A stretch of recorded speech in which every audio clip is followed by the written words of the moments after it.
Bonjour à tous et bienvenue dans ce nouveau numéro d'Europe Hebdo, ici au Parlement européen à Strasbourg. Plus que 5 semaines avant les élections européennes et nous continuons dans cette édition notre tour d'Europe. Cap aujourd'hui sur l'Italie, pays fondateur de l'Union européenne qui fait beaucoup parler de lui depuis près d'un an et l'arrivée au pouvoir d'une coalition contre nature composée du mouvement anti-système 5 étoiles et de la Ligue. Nous verrons dans notre reportage que c'est le parti d'extrême droite qui semble aujourd'hui surpasser son allié. Débat à suivre dans cette émission.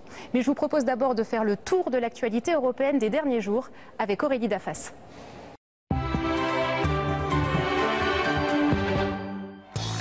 Les sociodémocrates reviennent au pouvoir en Finlande. 20 ans après sa dernière victoire, la formation de gauche est arrivée en tête des élections législatives du week-end dernier. Elle dispose d'une très courte avance sur le parti des vrais Finlandais, un parti d'extrême droite eurosceptique. Le chef de file des sociodémocrates va désormais devoir composer une coalition de gouvernement. En Roumanie, le parti de gauche au pouvoir embarrasse les socialistes européens. Alors que le pays est dans le collimateur de l'Union européenne pour une réforme de la justice controversée, les alliés européens du Parti social-démocrate roumain ont décidé de geler leurs relations avec cette formation de gouvernement. Le sort du PSD au sein de la gauche européenne devra figurer formellement à l'ordre du jour d'une réunion au mois de juin. Pour éviter une guerre commerciale avec les États-Unis, les Européens veulent négocier un accord avec Washington. Les échanges devront porter sur les biens industriels. La France a marqué une opposition de principe à l'ouverture de ces discussions avec un pays opposé à l'accord de Paris sur le climat. Mais les 27 autres États membres ont voté pour l'ouverture des négociations. C'est donc désormais à Washington d'accepter cette proposition de paix commerciale. Les Européens repoussent la date du Brexit. Réunis en sommet extraordinaire, les dirigeants des 27 ont accepté un nouveau report, uniquement pour laisser le temps nécessaire à l'adoption de l'accord de retrait. Avec une date butoir, le 31 octobre 2019. Un choix protecteur selon Emmanuel Macron. Cette butée du 31 octobre nous protège, parce que soit ils ont un accord, et c'est très bien, et nous pouvons à ce moment-là discuter des relations futures et poursuivre notre cheminement, soit ils décident eux-mêmes de retirer le Brexit, soit de toute façon, le no deal, qui n'est pas notre préférence, reste une option. La balle est désormais dans le camp des Britanniques.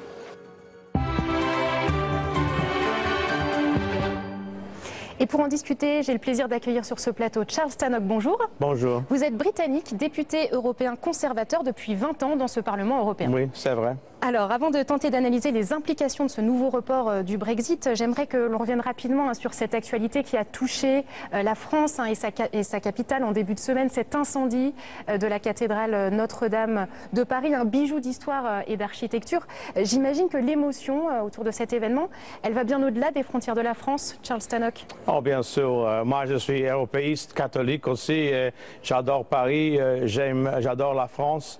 C'est une tragédie, une grande perte. Et au moins, on a sauvé la plupart de la cathédrale. Mais c'est un peu du patrimoine européen. C'est un patrimoine européen et global même. C'est un iconique pour tout le monde, dans le monde entier. C'est une grande tragédie. Et ma mère qui habite à Paris, elle était en larmes pour ça. Comme beaucoup de Parisiens. On va revenir maintenant sur le Brexit et les implications de ce report avec la première conséquence directe, c'est la participation probable du Royaume-Uni aux élections européennes si l'accord n'est pas voté d'ici le 23 mai. Alors cette semaine, ici à Strasbourg, ça devait être votre dernière semaine en tant que député européen, mais ce sera peut-être pas le cas puisque vous avez l'intention de vous présenter sur les listes de votre parti. Comment vous abordez ce scrutin particulier? C'est un peu bizarre, bien sûr. Moi, je suis européiste. J'ai toujours dit que le Brexit, pour moi, c'est une erreur. Mais le peuple a voté en 2016. Il y a le référendum. Madame May a fait les grands efforts pour respecter le voix du peuple en 2016. Elle a eu son accord de retraite. Elle n'a pas eu l'appui de l'opposition et aussi de certains députés de la droite de mon parti. On va voir maintenant si elle a, avec le rapprochement qu'elle a fait avec M. Corbyn pour trouver un compromis, peut-être dans l'union douanière, ça va fonctionner, mais c'est probable qu'il y aura des élections européennes maintenant. Et moi, j'espère être candidat et de représenter Londres, comme je l'ai toujours fait pendant 20 ans, et faire tout le mieux pour les citoyens qui votent pour moi. Comme les Britanniques, hein, j'imagine, en effet, on est presque 3 ans après le référendum. Comment les Britanniques abordent ce scrutin, vous pensez? C'est intéressant. Ils ont fait des sondages et la majorité où ils sont favorables ou indifférents à les élections européennes. Il y a 40% qui sont fâchés qu'il y aura des élections. Le problème, c'est qu'il y a les partis de droite, extrême droite, qui veulent sortir. Il y a 2 partis eurosceptiques maintenant. À leur avis, les élections sont une espèce de deuxième référendum, mais c'est pas comme ça, parce que c'est pas les eurodéputés qui peuvent décider la sortie, les résultats des négociations. Ça, c'est dans les mains du Parlement national, des députés nationaux, pas les eurodéputés. Hein. Alors justement, ce compromis, ce report, pardon, c'est un compromis risqué pour les Européens, puisque les Britanniques vont pouvoir peser sur le scrutin européen. Certains partisans du Brexit ont déjà annoncé la couleur. On écoute. Si nous sommes obligés de rester dans l'Union, nous devrions devenir le membre le plus difficile possible. Parce que je ne pense pas que l'Union européenne et son jargon s'est comporté envers nous avec une sincère volonté de coopérer. Je ne pense pas qu'une coopération sincère puisse inclure une volonté de casser l'unité d'un État membre lorsqu'il quitte l'Union européenne. Alors les Européens auraient souhaité tourner la page du Brexit avant les européennes, mais le dossier risque d'interférer dans la campagne, dans ces élections, mais dans le travail même du futur Parlement. Écoutez, M. Jacob Rees-Mogg, il ne représente pas la position officielle ni du gouvernement ni du Parti conservateur. Il est chef d'une faction de droite eurosceptique dans mon parti. Il est très important dans cet aspect-là, mais il ne parle pas officiellement pour le gouvernement. Et la coopération sincère existera encore. La plupart des eurodéputés élus ici, si nous sommes réélus, nous respecterons le Parlement européen et les traités et tout ça. Et moi, je serai ici, si je suis réélu, pour représenter les intérêts de mon pays, pas pour détruire le projet européen. Ça c'est vraiment le commentaire fait par Rees-Mogg. Vraiment, à mon avis, c'est très négatif, très destructif. Au dernier Conseil européen, on a vu se dessiner d'importantes lignes de fracture entre les États membres. Il y avait d'un côté donc l'Allemagne et une quinzaine de pays qui souhaitaient un report le plus long possible. Et puis il y avait de l'autre la France qui souhaitait au contraire une extension la plus courte possible. Alors les Européens étaient restés plutôt unis dans ce dossier jusqu'à présent. Mais là, le dossier du Brexit semble les diviser et ça va jusqu'au couple franco-allemand. Écoutez, les sommets sont toujours un compromis à la fin entre une position des Allemands, des Français, des Italiens, etc., etc. Alors on a fini avec la date d'octobre, la fin d'octobre, 31 octobre. C'est aussi possible qu'il faudra avoir une autre prolongation, je ne sais pas, parce qu'il y a la question de non seulement d'avoir son accord de retraite appuyé pour le gouvernement britannique, il y a aussi beaucoup de militants maintenant dans le Parlement national, surtout dans le Parti socialiste travailliste, qui veulent un deuxième référendum. Tout ça a besoin du temps et peut-être aussi des élections anticipées. Vraiment, on ne sait pas comment ça va finir. Alors au-delà des conséquences directes qu'on vient d'évoquer, beaucoup s'interrogent sur l'utilité d'un tel report. La question, c'est de savoir si le Brexit va vraiment avoir lieu. Écoutez, je ne sais pas sincèrement, je ne suis pas clairvoyant. Le plus temps qui passe, le plus faible devient le mandat, ça c'est sûr, parce qu'il y a des jeunes qui peuvent voter maintenant, qui sont plus européistes. C'est intéressant que le Brexit a eu le résultat que les Britanniques connaissent beaucoup mieux maintenant comment ça fonctionne l'Union européenne qu'avant et pendant la campagne. Tous les Européens de tous les pays, même les pays avec des partis de droite populistes, nationalistes comme la France, l'Italie, Salvini, Le Pen, etc., tous ces pays-là, ils ne parle plus de l'idée de sortir. On n'écoute pas tellement la question de Frexit, Italexit. Le Brexit a été une espèce de vaccin contre tout ça. Donald Tusk, le président du Conseil européen, n'a jamais caché être favorable à un maintien du Royaume-Uni dans l'Union européenne. Une révocation de l'article 50, une annulation du Brexit, ça serait possible? 6 millions de personnes ont signé une pétition pour demander la révocation de l'article 50. Donc Tusk, pour moi, a été un grand étatiste. Il est un vrai Européen. Il respecte le rôle joué par le Royaume-Uni dans le projet européen. C'est vrai que le Royaume-Uni a toujours eu une espèce de statut un peu différent des autres. On ne fait pas partie de l'euro, on ne fait pas partie du Schengen, de la politique d'asile et immigration et tout ça. Et à mon avis, la sortie du Royaume-Uni totale, surtout avec un non-accord, un Brexit très dur, va affaiblir le Royaume-Uni économiquement et politiquement et en termes de sécurité, et en même temps affaiblir les 27 qui restent sans nous. Alors rester dans l'Union européenne, à mon avis, ce serait préférable. Mais pour faire ça, il faudra, à mon avis, avoir un deuxième référendum. Merci beaucoup, Charles Tannock, d'avoir été notre invité aujourd'hui. Comme promis, nous prenons maintenant la direction de l'Italie, où les Européennes vont avoir valeur de test pour la coalition populiste au pouvoir depuis un an. Un pays d'un peu plus de 60 millions d'habitants, dont le poids économique représente 11,22% du PIB de l'Union européenne. L'Italie est un membre fondateur et envoie au Parlement 73 eurodéputés. À sa tête, un président de la République au pouvoir limité, Sergio Mattarella, et un président du Conseil plutôt effacé, Giuseppe Conte, car dans la péninsule, les véritables tenants du pouvoir sont les deux vice-présidents du Conseil, Luigi Di Maio, issu du mouvement 5 étoiles, et surtout Matteo Salvini de la Ligue, les deux formations sorties victorieuses des urnes lors des législatives. Aujourd'hui, c'est le parti d'extrême droite qui caracole en tête des sondages. L'Italie, à l'approche du scrutin européen, c'est un reportage signé Cécile Sixou.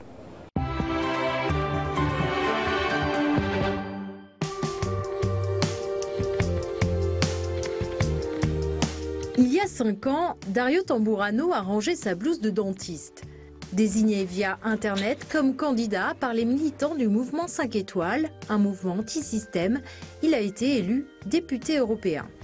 Ça, c'est la homepage de Rousseau. C'est là que je me logue avec mon profil. On est arrivé en 2014 avec une réputation qui ne correspondait pas à la réalité.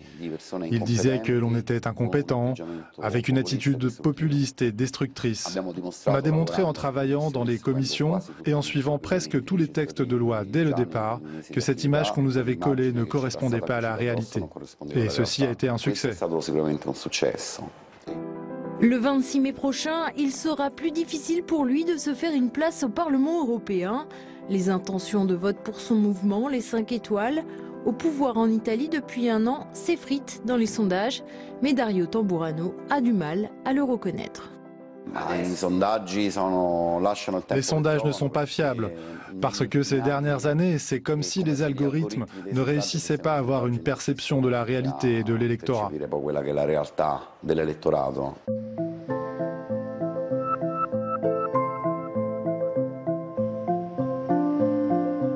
Pour ce politologue, les tendances sont claires. La Ligue, l'autre parti d'extrême droite du gouvernement qui a obtenu 17% aux dernières législatives il y a un an, surpasse désormais son allié, le mouvement 5 étoiles. 4 mois après les élections, ils avaient 31%.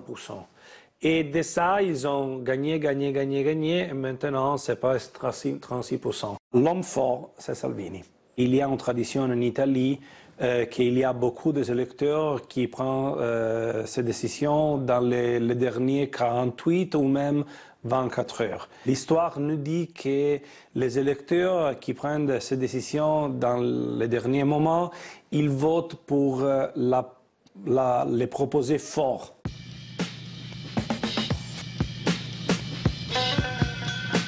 Matteo Salvini, Dario Crippa le connaît bien. Il a été son attaché parlementaire à Bruxelles. Si ce jeune député italien élu en mars dernier a encore du mal à se faire un nom,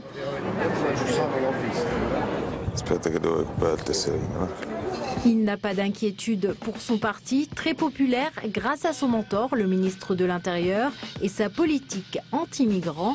La Ligue mise désormais sur les thématiques économiques. Elle pourrait rafler un tiers des sièges italiens au Parlement européen le 26 mai prochain. Il y a 5 ans, on faisait 4%. En ce moment, la Ligue est à 35%. En 5 ans, on a complètement changé la physionomie politique en Italie. Et on se prépare à le faire en Europe aussi, en devenant le parti le plus puissant. Devenir la première force politique de l'Union, c'est désormais l'objectif de Matteo Salvini. Initialement hostile à l'Europe, l'homme fort de l'Italie a changé de stratégie. Il compte, à l'issue de ces élections, créer un groupe des partis souverainistes qui pourrait peser sur les décisions de Bruxelles. Il va ainsi dans le sens des Italiens attachés à l'Europe, qui dans leur majorité iront voter en mai. J'espère que tout le monde va aller voter, parce que l'Europe, c'est une grande conquête. On doit la garder. J'espère, comme à chaque fois, que l'on défende les intérêts de l'Italie, de notre pays. J'attends que les choses changent et que la gauche puisse être ce qu'elle était avant. La gauche italienne, marginalisée depuis sa débâcle aux législatives il y a un an, compte sur ce scrutin européen pour renaître de ses cendres. Le Parti démocrate a élu son nouveau chef, Nicola Zingaretti, il y a un mois et mobilisé contre toute attente 1 600 000 votants pour ses primaires. Tout de suite, après cette élection, il y a eu dans les sondages une petite croissance de la gauche. C'est-à-dire, c'est comme si les gens de gauche attendaient un signal de vie. No, anzi a 7 va la presentazione di Salvini del gruppo sovranista a Milano, giusto? Pour l'instant, l'impression est que Mouvement 5 étoiles et Ligue du Nord, ils font le gouvernement et l'opposition à eux-mêmes dans le même temps. Et ça, c'est pas bien pour la démocratie, c'est pas bien, bien sûr, pour la gauche qui n'a pas d'espace où chercher à montrer sa voix. Pour les Italiens, l'enjeu de ces européennes serait d'éviter que la coalition entre la Ligue et le mouvement 5 étoiles, déjà fissurée, n'arrive au point de rupture et provoque une crise interne et de nouvelles élections législatives.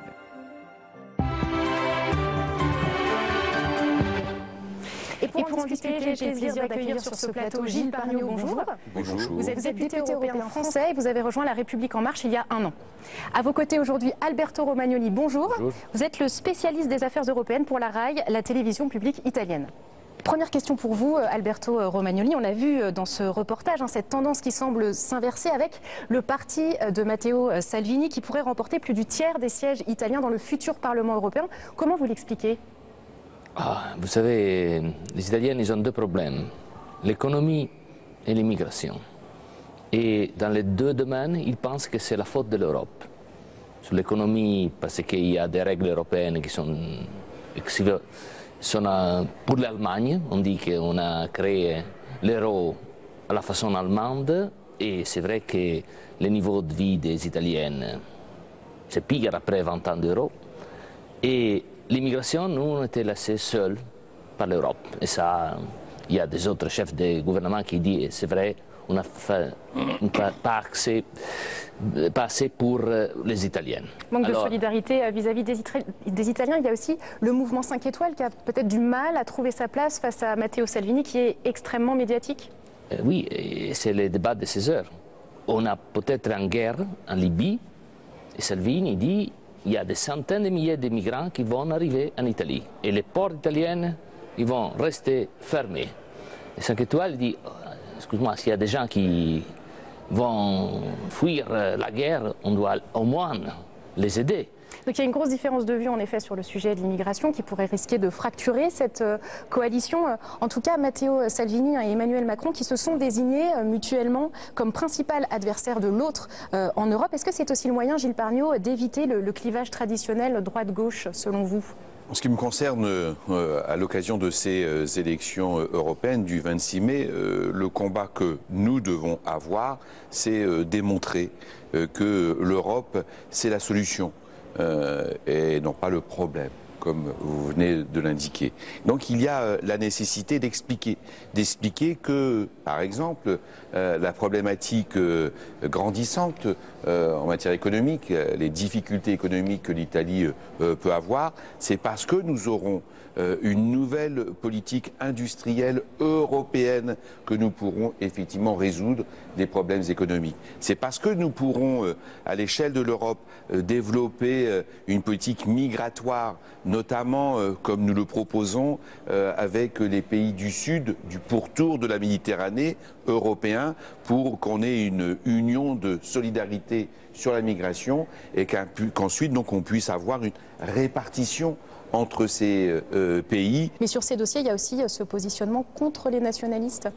Mais évidemment, donc à partir du moment où ceux qui sont anti-européens, comme les nationalistes, veulent moins d'Europe, nous devons donc ainsi expliquer aux Italiens, aux Français et à d'autres membres de l'Union européenne que la solution, c'est pas moins d'Europe, c'est pas de se récroqueviller derrière ses frontières. Au contraire, nous trouverons des solutions parce que nous aurons une politique européenne. Mais c'est parce que nous aurons la possibilité de développer des politiques de migration solidaire avec cette union de solidarité que nous proposons, que nous arriverons à trouver cette solidarité et ce partage de la politique migratoire. Alors on va justement écouter cette journaliste sur le thème de l'immigration en Italie dans la campagne. Le thème économique, c'est peut-être le plus important, suivi du thème des migrations. Vous savez, l'Italie a beaucoup payé en termes de devoir gérer les migrations qui arrivent d'Afrique. Et très souvent, on a dit, on n'a pas eu l'Europe de notre côté. Et donc ça, c'est un deuxième thème. Dans ce moment, on en parle un peu moins que dans les mois passés, mais je suis sûre que ça va revenir bientôt. Voilà, donc l'immigration, on va beaucoup en parler, on en a beaucoup parlé dans ce débat, mais Matteo Salvini semble changer un peu de stratégie et recentrer son discours finalement sur l'économie. Alberto Romagnoli. Oui, évidemment, Salvini, comme vous avez montré dans les sujets, va devenir la première force politique européenne et l'idée c'est de faire des alliances avec des autres pays pour changer les règles européennes. Après, on sait que c'est toujours très difficile, mais c'est vrai qu'il y a un problème sur les règles européennes parce que la construction de l'euro, c'est pas complet. Et ça fait des années qu'on parle de ça. Et alors, pas seulement les Italiens, je pense qu'ils ont perdu l'espoir que l'euro va changer leur vie. Il y a un débat en France aussi sur ça. Là, il faut faire comprendre également à l'occasion de ces élections européennes que il faut effectivement changer l'Europe. Il faut qu'on ait plus d'équité fiscale, car on doit éviter à l'intérieur même de la zone euro les inégalités fiscales telles que nous pouvons les constater et les connaître. Et nous devons aussi avoir une gouvernance économique de la zone euro qui permette de ne pas avoir seulement qu'une politique financière, une monnaie unique, comme vous le rappelez fort justement à l'instant. Le problème, c'est que les gouvernements italiens veulent dépenser plus pour relancer les investissements. Oui. Il dit, nous ne pouvons pas relancer l'investissement parce que Bruxelles dit toujours non. Ça, voilà, et donc nous proposons dans le cadre de ce combat contre les conservateurs, contre les libéraux, la création d'un fonds d'ajustement sur la mondialisation doté d'1 milliard d'euros pour pouvoir faire ces investissements industriels stratégiques à l'échelle de l'Europe. Il y a un sujet économique qui semble diviser la coalition, c'est l'adhésion récente de l'Italie aux fameuses routes de la soie, ce grand projet d'infrastructure chinois. Écoutez. Notre objectif avec cet accord est de commencer à rééquilibrer une disproportion qui fait qu'il y a tant de Made in China qui vient en Italie et trop peu de Made in Italy qui va en Chine. Alors le mouvement 5 étoiles a salué cet accord, Matteo Salvini a plutôt pris ses distances, mais il y a surtout les partenaires européens de l'Italie qui s'inquiètent de ce projet, Gilles Pargnot. Quand on entend M. Di Maio s'exprimer comme il vient de le faire, c'est exactement ce qu'a dit le président Macron récemment au président chinois, en disant nous souhaitons non pas seulement qu'il y ait des investissements chinois en Europe ou en France, mais nous souhaitons que nos investisseurs, nos entreprises puissent aussi investir le marché chinois. Il faut qu'on rééquilibre. Et la difficulté de l'Italie, c'est qu'ils ont fait cavalier seul dans cet accord qu'ils ont signé il y a quelques mois maintenant avec la Chine. Alors la Chine a déjà investi dans le port du Pirée, en Grèce aussi. En Grèce, oui, non mais... Ce sont les pays les plus endettés. Dans le cas de la route de la soie, il y a des investisseurs chinois qui sont présents partout en Europe. Là, on est sur un accord que l'Italie a voulu développer toute seule, tout seul. Alors que je pense que nous avons intérêt à faire en sorte que ce soit à l'échelle de l'Union européenne que nous puissions avoir ces accords commune commerciale vis-à-vis en matière d'investissement, de la Chine. Tant sur le territoire européen que vers la Chine. Alberto Romagnoli. Ce qu'il dit le gouvernement italien, quand le président chinois va à Paris, il firme un contrat de 300 avions d'Airbus achetés des produits en France. Ça, c'est pas la France qui va cavalier seule. C'est quoi, un business français, un business européen? Ça, n'est pas la propriété de la France. Vous vous souvenez que c'est un projet européen que nous devons avoir en tête. Et c'est aussi pour ça, rappelons-nous, que Airbus est aussi puissant dans le monde parce que nous avons réussi, alors ce n'était pas à l'échelle de l'ensemble de l'Union européenne, mais dans le cadre d'une coopération avec un autre État membre de l'Union européenne. Alors il y a un autre sujet d'inquiétude sur l'économie italienne, c'est une information qui est passée un peu inaperçue la semaine dernière avec le Brexit, mais l'Italie s'est accordée sur un nouveau projet de budget avec des prévisions de croissance revues à la baisse et donc un déficit estimé à 2,4%. C'est exactement le chiffre qui avait été jugé inacceptable par Bruxelles à l'automne dernier. Alberto Romagnoli. Oui, c'est évident qu'il y aura une autre bataille entre Rome et Bruxelles après les élections européennes.